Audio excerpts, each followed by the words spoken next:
Здравствуйте! В эфире «Молодежные дебаты». Ведущая Елена Янак. Тема нашей программы – культурное воспитание и досуг молодежи. Основные потребности молодежи – это общение, эмоциональная разрядка и отдых, а также возможность самопознания, самовыражения.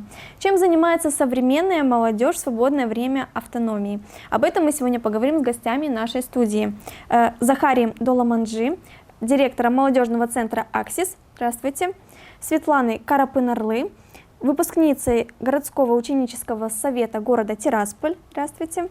И Иваном Паня, председателем молодежного совета города Камрад. А также эксперт сегодняшней программы Василий Капсамун, примар села Дизгинжа. Добрый день, добро пожаловать. Напомню нашим телезрителям, что вы смотрите «Молодежные дебаты», тема «Культурное воспитание, досуг молодежи». Перед тем, как мы перейдем к обсуждению темы, посмотрим короткий сюжет.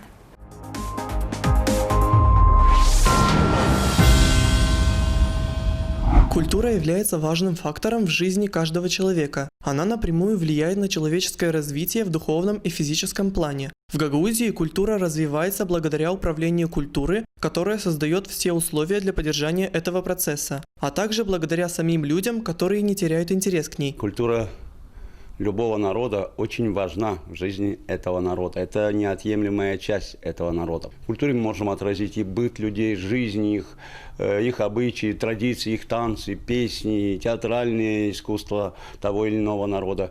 Все это объединяется одним огромным, многообъемлющим словом «культура». Нужно браться, что называется, засучив рукава, всеми фронтами.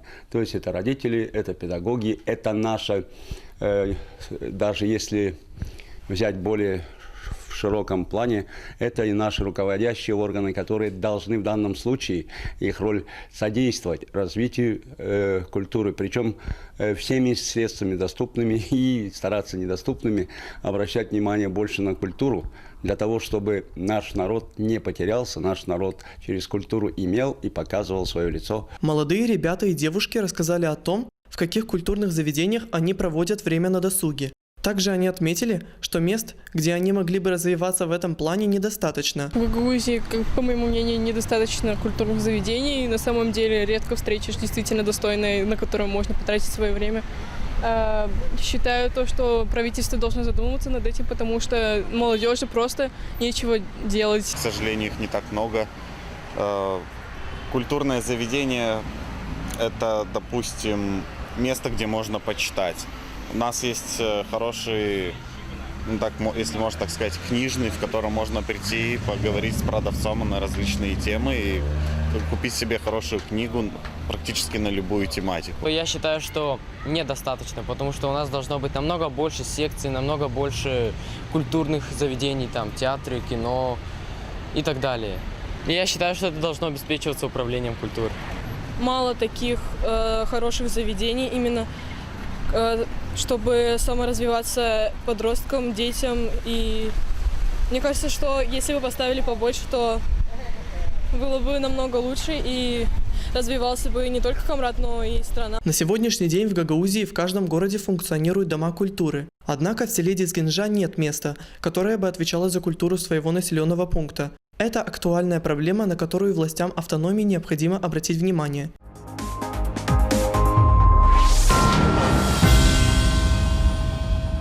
Следуя репортажа, вы, наверное, услышали, что ребята говорят о том, что очень мало культурных заведений у нас в Гагаузии. Согласны ли вы с этим? Или все-таки у нас есть где провести свой досуг? Могу начать как представитель такого заведения.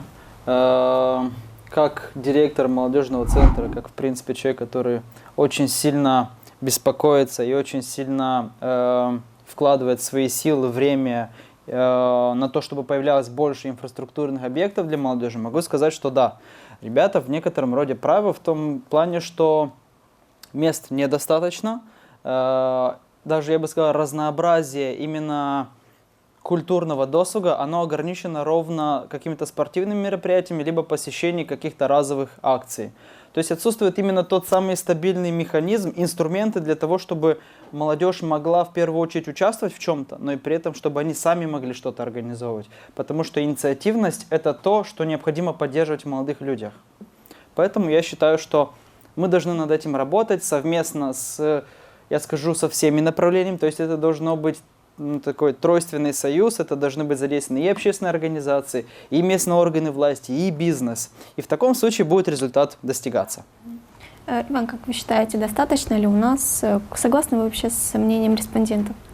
В принципе, по всей республике этого недостаточно. Только если говорить о центре, мы видим, что в Кишиневе есть куда, есть что. Остальные все города максимально в этом плане не развиты. Да, наши органы власти привлекают экономических агентов с других стран, но это производство, купи-продай и все. А какие-то досуговые центры, какие-то связанные досуг с бизнесом, это только заведения, которые открывают наши люди. Больше ничего. Светлана, с чем вы согласны и вообще вы представите, как бы живете, наверное, учитесь в городе Тирасполь. Можете сравнить, где больше культурных возможностей отдыхать, досуга молодых ребят? К сожалению, для меня, как для жительницы и вообще уроженки Гагаузии, печально осознавать то, что в Тирасполе это намного лучше развито, да, потому что там очень много неправительственных организаций открыто, и они работают в разных направлениях. Есть и патриотические организации, есть, которые занимаются помощью инвалидам, людям с ограниченными возможностями, и также другие, которые просто предоставляют возможность молодежи проводить свое свободное время более продуктивно. Как вы считаете, почему у нас недостаточно таких мест, где может молодежь, ну вы сказали, что вы что-то делаете, но все равно то, что вы делаете, нужно еще, наверное, что-то. Может быть, вот ребята говорили, что нужно у нас управление культуры, чтобы они как-то вовлекались в эту деятельность. Вовлекаются ли они или недостаточно? Ну, я такой человек, я сторонник больше личного акционизма, нежели, скажем так, осуждения, либо призыва помощи других людей. То есть, в первую очередь, я считаю, что молодежь должна быть более инициативна.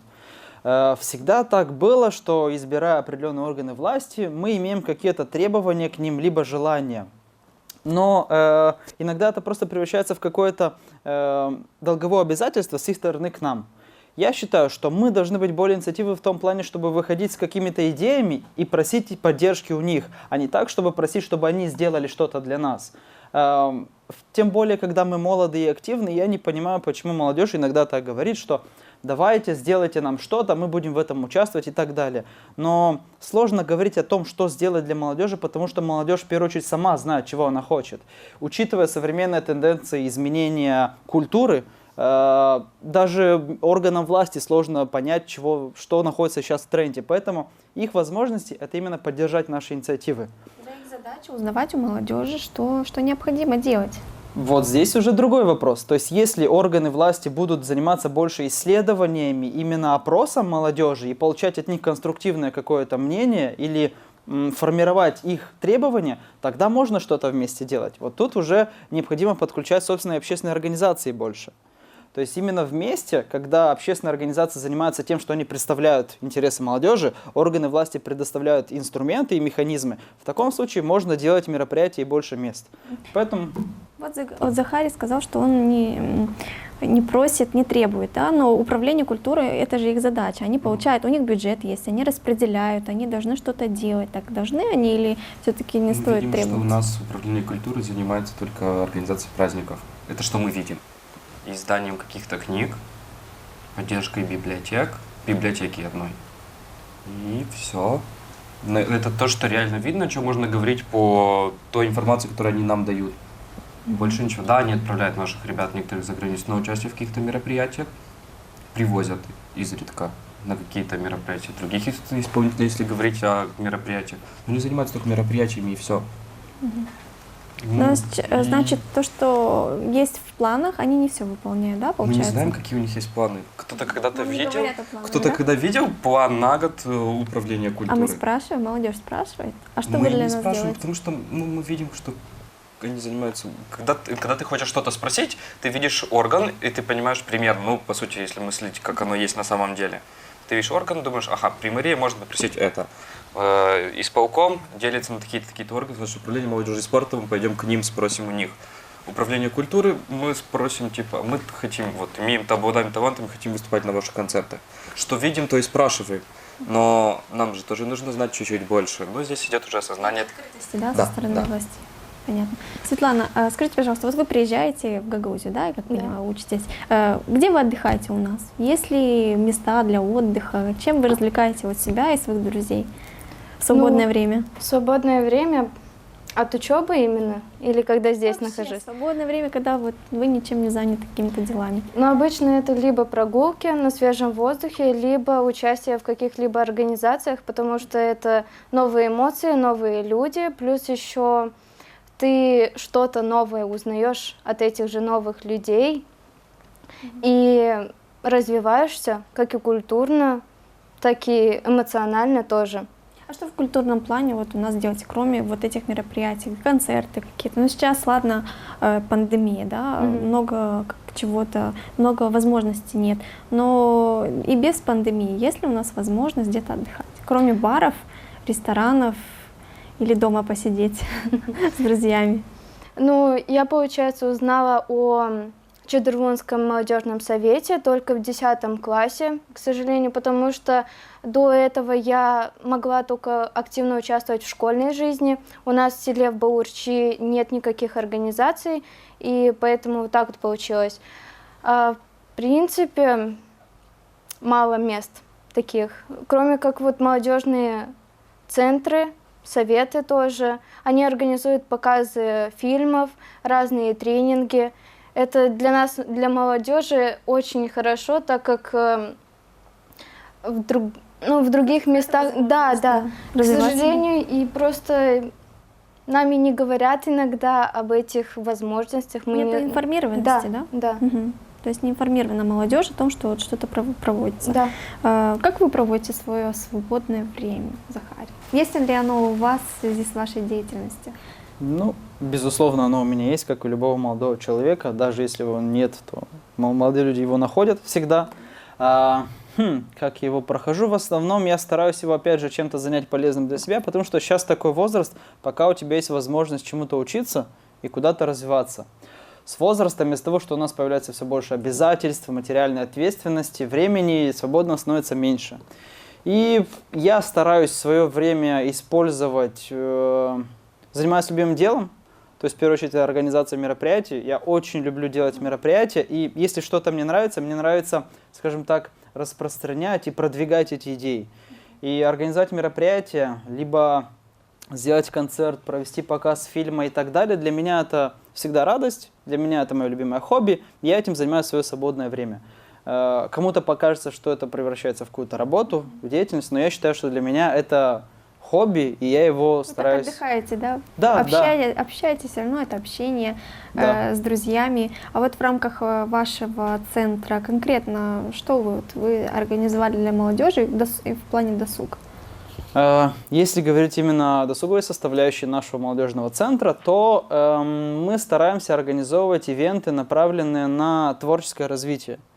То есть ты, участвуя в каком-то культурном мероприятии у нас, ты как минимум развиваешься в чем-то интересном, новом для себя. То есть это зачастую какие-то концерты, где молодые ребята, талантливые люди из Камрата, из других населенных пунктов могут выступить, либо прийти послушать новый жанр музыки.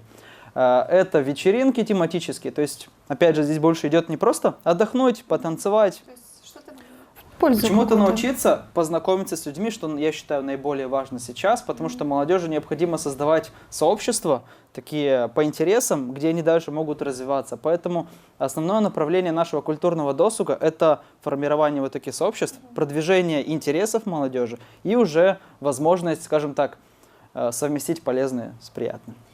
Иван, вы запустили молодежный проект «Мой город, мой досуг». Расскажите, пожалуйста, поподробнее об этом. Поподробнее. Он провалился максимально. Почему? Вот сразу говорю, что это был провальный проект, потому что за период, чуть-чуть помешал пандемия, карантин, но он реально провалился, потому что никто ничего не отправил. Получили только одну заявку, и то вообще не связано с развитием города. То есть вы принимали заявки от молодых Да, это ребят, да? была идея такая, что вовлечь ребят, спросить, узнать точно, что хотят молодые ребята, даже вообще, что хотят жители нашего города. Да, Что хотят, и мы говорили это в школах, в университетах, в колледже, раскидывали посты и в интернете, и по разным информационным площадкам, это вообще не захотелось. Никто не хотел. В первую очередь был вопрос, а сколько денег дадут? А мы говорим, типа, здесь деньги не дают, здесь вашу идею, ее будут реализовывать, либо доводить до уровня, чтобы ее можно было реализовать, а вы будете участвовать в самой реализации, как модератор. Составляющая Типа, важнее, чем а провести что мне с где-то этого время, будет? да? Сколько? И таких звонков я получил 5-6, даже нет, скажу точно 6. А сколько у меня зарплата может быть в таком проекте? Вот момент. Ну, Поэтому я считаю, что он провалился и придется запускать его заново, но в другом формате. Ну, может быть, у вас поменяется как-то мировоззрение у молодежи, как-то они будут более активные. Чуть по-другому надо будет влиять на них и по-другому это объяснять, а не чуть-чуть добавить, чтобы их направляли. Светлана, вот сейчас не секрет, что вся молодежь ушла в интернет, тем более в связи с карантином, так не было возможности где-то отдыхать. Как вы считаете, это хорошая ли альтернатива проведения досуга? С одной стороны, да, потому что тренинги тоже можно проводить онлайн, вебинары разные, семинары тоже. Но все-таки я считаю, что живое общение, оно намного ценнее и эффективнее для молодежи, потому что и там мы можем поделиться своими идеями, можем найти своих единомышленников и развить какую-то идею и превратить ее в проект, который можно реализовать. Но все же вживую, когда вы контактируете, это, думаю, намного легче сделать. Поэтому все-таки считаю, что лучше и то развивать, и живое. Захария, вот сейчас так у нас нет оперы, да, в Гагаузии, оперного театра. Может быть, хотелось там куда-то пойти балет. Есть это в интернете, например, возможно, там сейчас много возможностей. Как вы считаете, это хорошая альтернатива или лучше надо у нас делать там какие-то театры? Я считаю, что у нас необходимо делать. Во-первых, у нас театр есть, у нас и есть, а почему довольно... нет интереса, нету вот это, не настолько развито, как вы считаете? Оно довольно развито. То есть, опять же, тут зависит от спроса среди молодежи. Развито что? У нас молодежь ходит в театры?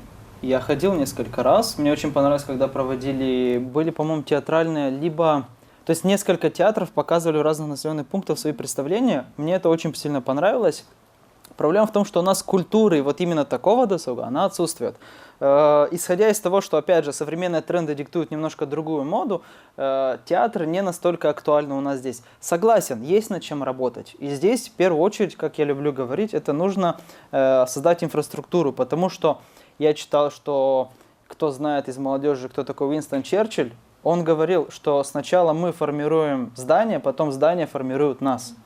Поэтому мы начали с того, что мы создали молодежный центр, потому что это то самое здание, которое потом формирует вокруг себя вот эту вот всю молодежь. То же самое с театром, возможно, то же самое и с другими культурными зданиями. И я считаю, что если появятся такие заведения у нас в Гагаузии, то есть именно специально оборудованные, то есть в том числе даже дома культуры не во всех населенных пунктах есть. Если такие здания будут, да, если такие здания будут, то именно эти здания, эта инфраструктура и подтянет к себе молодежь и все население. Спасибо. Напомню, что у нас в студии эксперт Василий Капсамун, примар села Дизгенджа. Поинтересуемся у него, насколько развит досуг молодежи в селе Дизгенджа.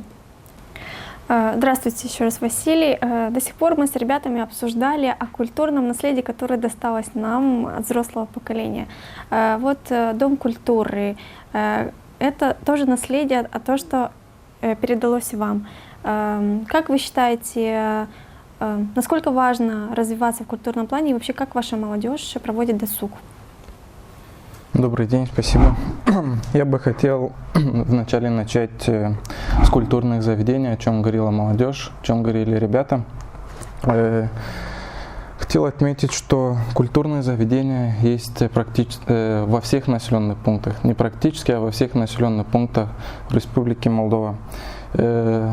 Основным культурным заведением в Республике Молдова является это учебные заведения, которые направлены в образовательном процессе, в культурном процессе, где дети, молодежь принимает, изучает определенные уроки, определенные ходят кружки, где получают знания, опыт, и после окончания учебных заведений уже поступают в высшее учебное заведение, где эти учебные заведения также являются культурно-образовательными заведениями Республики Молдова. Говоря об отсутствии культурных заведений, здесь нужно, наверное, отметить первое. Это территориальность отсутствия культурных заведений, и во-вторых, направление этих культурных заведений. Здесь, я думаю, что нужно отметить интерес молодежи, в чем они заинтересованы и какие культурные заведения они видят в городе, в селе. Мне очень понравилось, как ответил Даламанжи Захарий о том, что сегодня молодежь должна быть инициативней и сами должны быть инициаторами определенных программ, определенных культурных также заведений.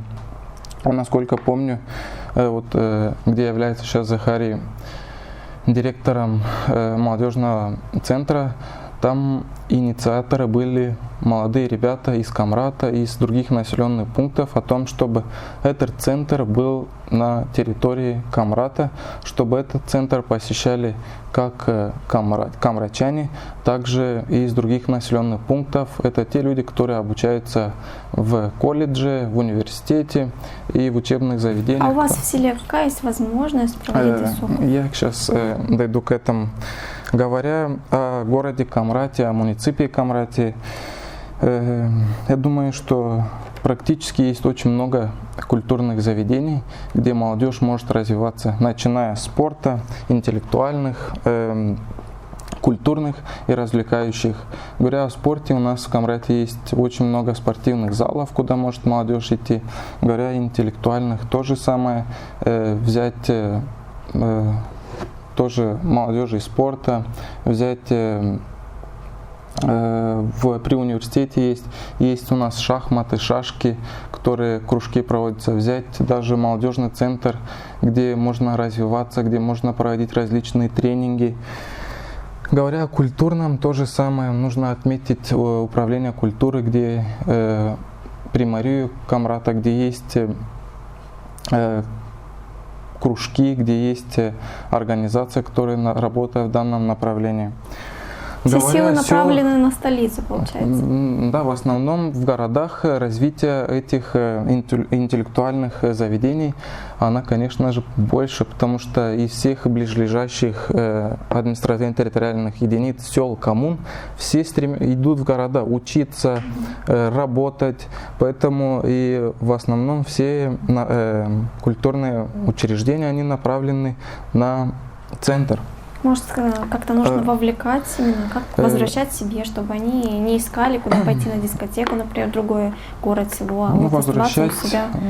Их мы не давали сюда, чтобы возвращать. Здесь досуг, как они могут в селе провести свой досуг? Чем занимается молодежь? Говоря о селах, нужно отметить, во-первых, начиная от бюджета данного населенного пункта, о финансовом составляющем и также численности населения, которая является также одним из важнейших факторов развития любого учреждения. Стоит его открывать, кто туда будет посещать. Говоря конкретно о селе Дизгенжа, отмечу, что вы в начале программы говорили о том, что отсутствует ДК. Да, совершенно правильно.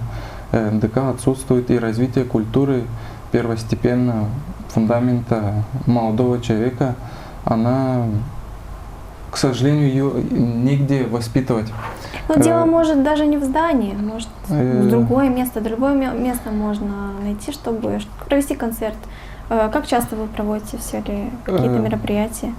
Говоря о доске и о Дом культуры, я думаю, что это Дом культуры, она само название говорит о себе, где можно проводить кружки, танцы, вокал, где также можно проводить шашки, шахматы. У вас же есть какие-то секции сейчас действуют в селе?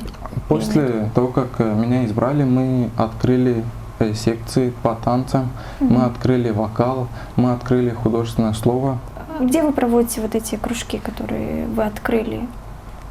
В связи с тем, что нет у нас помещения, мы проводим художественное слово в школе. Мы библиотеку перенесли туда. Танцы мы нашли помещение в старой школе. Вокал, другое помещение. Мы начали развивать футбол. До 2010 года молодежь села выезжала на соревнования по футболу. Мы активное участие принимали, приходили к нам ребята. Сейчас я сам вовлекся в это, сам играю в футбол. И с ребятами начали более часто, я больше времени начал уделять этому, помогать с финансовой точки зрения, с примарией, имеется в виду, покупать мячи, другой инвентарь. В селе на самом деле мало культурных учреждений, где молодежь может интеллектуально, будем так сказать. Но вы работаете в этом направлении? Вы направлены на молодежь, на развитие? Да. Как примария? Очень мало культурных заведений, где молодежь может развиваться интеллектуально в основном. Мы в этом направлении работаем. Мы написали ряд писем в учреждения, сказать, государственные и негосударственные учреждения, о том, чтобы была как финансовая поддержка. Вот, во-первых, реализация проекта строительства Дома культуры, реализация других проектов, которые интересны молодежи. Мы написали письмо в Федерацию футбола о том, чтобы мы поменяли футбольную площадку, то есть основание. И ряд других моментах, где мы писали и проекты, где писали об открытии кинозала, где будет также функционировать. Как раз, наверное, то, что интересно, да? Да, то, что интересно молодежи. Я общаюсь с молодежью, я как сам молодой вижу, к чему стремится молодежь. Что бы вы могли посоветовать молодежи? Порекомендовать? Рекомендовать молодежи, в первую очередь, хотелось, чтобы были более инициативные, были более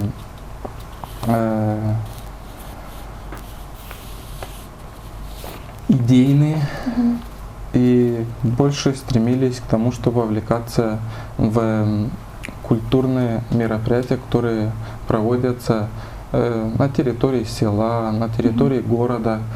Есть очень много интересных мероприятий, которые проводились до Потом, марта наверное, месяца. Вы и планируете в будущем. Да, Главное не останавливаться. В будущем мы планируем много мероприятий, которые будем проводить совместно с молодежью. И сегодня мы проводим с молодежью ряд мероприятий. Есть инициативная группа «Кувейт» на территории села Дизгенжа, которая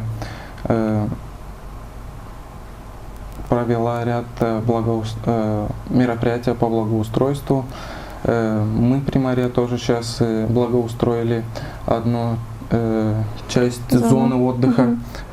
Тоже ребята, которые инициативные, они активные и тоже вовлекаются в эту работу. Спасибо. Я надеюсь, что органы местного публичного управления, говоря о первом уровне, о втором уровне, уделяют и будут уделять развитию молодежи, ведь это локомотив будущего развития всего региона нашего. И надеюсь, что будут центры, которые молодежь будет предлагать. Спасибо. Это было экспертное мнение примара села Дизгенжа Василия Капсамуда. А мы возвращаемся в студию к нашим гостям. Давайте, ребят, все-таки подытожим. Достаточно ли региональные власти уделяют внимание культурному развитию молодежи и развитию досуга молодежи? Наверное, критика всегда критиковать легче. А давайте найдем какие-то положительные плюсы. Знаете, как говорит Сергей Ильич, о какой культуре можно говорить, когда у нас в Елпуге пахнет? Это цитата. И будем говорить, о какой культуре можно говорить, когда у нас под ногами, возле наших домов в наших дворах творится беспорядок, и мы посмотрим, некоторые улицы, да, люди ухаживают за собой лично, за своими домовладениями, а некоторые просто им легко пойти выкинуть мусор. О какой культуре можно говорить? Мне очень нравится эта фраза нашего примара Сергея Ильича. Поэтому власти могут делать любые концерты, строить любые здания, но если человек этого не хочет, то он будет у себя дома, у себя в семье, не следить за тем, как он дома разговаривает, как родители разговаривают с детьми, как он разговаривает со своими друзьями, как проходит работа в доме, как облагораживается их домовладение, то и зданий строить не надо, и заведения открывать не надо. Светлана, как вы считаете, достаточно ли уделяется внимание? Ну, вы уже сравнили в начале нашего разговора, что в Тирасполе делается больше. Чего не хватает? На что нужно обратить внимание? Как вы считаете? Ну, на экологическую ситуацию тоже в нашей автономии нужно обязательно обратить внимание, вот так как... В плане досуга и культурного, то, что проблем у нас много, это понятно, но в плане досуга, на что нужно обратить внимание, что нужно делать, чтобы было хотя бы как в Тирасполе? Хотя бы как в Тирасполе. Наверное, сама молодежь должна больше думать о том, как проводить время по-другому, не просто сидя за компьютером, просматривая какие-либо сериалы. Мы сами должны начать что-либо делать, спрашивать, говорить об этом всем и искать возможности, искать людей, которые помогут нам все это реализовать и найти ответы на наши вопросы. Захарий, достаточно ли уделяется внимание культурному наследию? У нас 30 лет образования Гагаузской республики. Что сделалось, если вообще комментарий ваш? Я считаю, что культуре достаточно уделяется внимание. Может быть, достаточно уделяется, да, с какой-то стороны? Не только. Смотрите, как бы не было тяжело, да и раньше так было, что в принципе существовало много проблем. Но всегда людей сплочала культура, потому что как бы ни было трудно, людям необходима возможность себя либо чем-то развлечь, либо как-то успокоиться, либо как-то сплотиться. Организация региональных масштабных мероприятий у нас есть. Да, они проводятся красиво, они направлены на то, чтобы показать, что все-таки Гагаузия как автономия, как культурная автономия, как представление этнического меньшинства существует, развивается и показывает всему миру, что гагаузы есть. Вкладываются хорошие средства в это, вкладываются в крупные мероприятия. Я бы отметил, что необходимо вкладываться в том числе и в более мелкомасштабные мероприятия. И здесь вступают общественные организации. Есть мероприятия, которые, в принципе, для региона они являются слишком маленькими, и на это нет необходимости уделять внимание всех органов власти. Здесь можно использовать такой так называемый социальный тендер, то есть это возможность для тех же органов власти объявить конкурс. Мы говорим, что мы хотим, чтобы было организовано там 10 мероприятий для молодежи на такую-то тематику. Общественные организации участвуют в конкурсе, и они потом сами реализуют. Тем самым власти делегируют часть своих обязанностей, потому что общественные организации, они не многочисленны. Они довольно имеют хорошее экспертное мнение, то есть они опытные, но их мало. Поэтому необходимо их привлекать в части реализации, не то что мелких, но маленьких, средних, небольших мероприятий.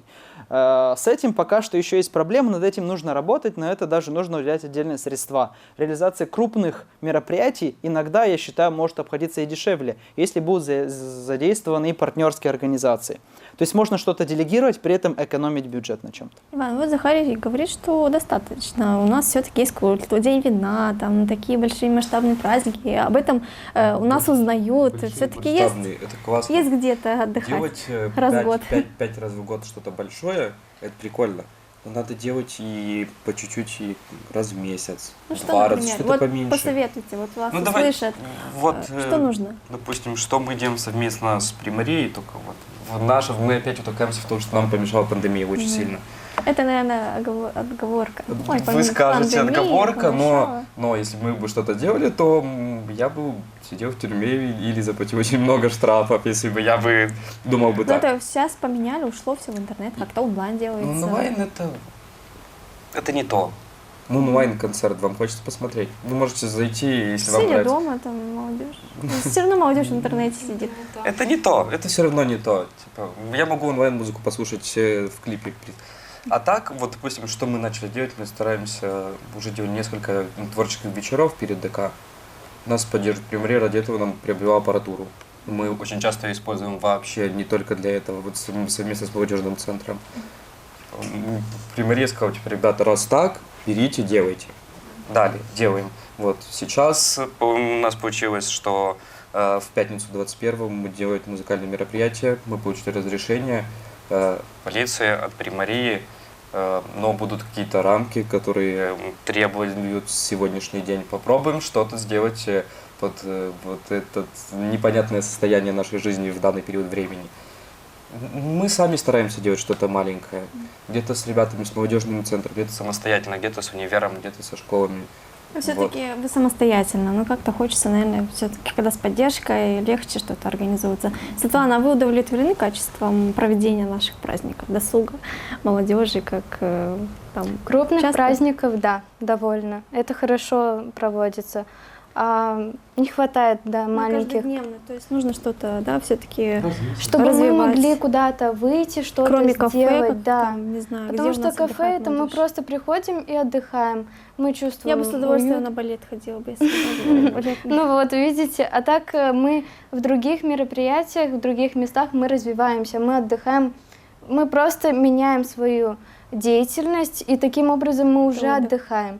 Мы не только учимся в школе, в университете, работаем. Так у нас есть возможность заняться чем-либо другим и как бы возможность развивать даже для кого-то хобби. Спасибо большое. Это были мнения наших участников. Напомню, что в эфире были молодежные дебаты, тема культурное воспитание и досуг молодежи. Участниками нашей программы был Захарий Даламанджи, директор молодежного центра «Аксис», Светлана Карапынарлы, выпускница городского ученического совета города Тирасполя, Иван Паня, председатель молодежного совета города Камрад, а также наш эксперт Василий Капсамун, примар Силадис Гинжа. С вами была Елена Янак. До скорой встречи в следующем эфире.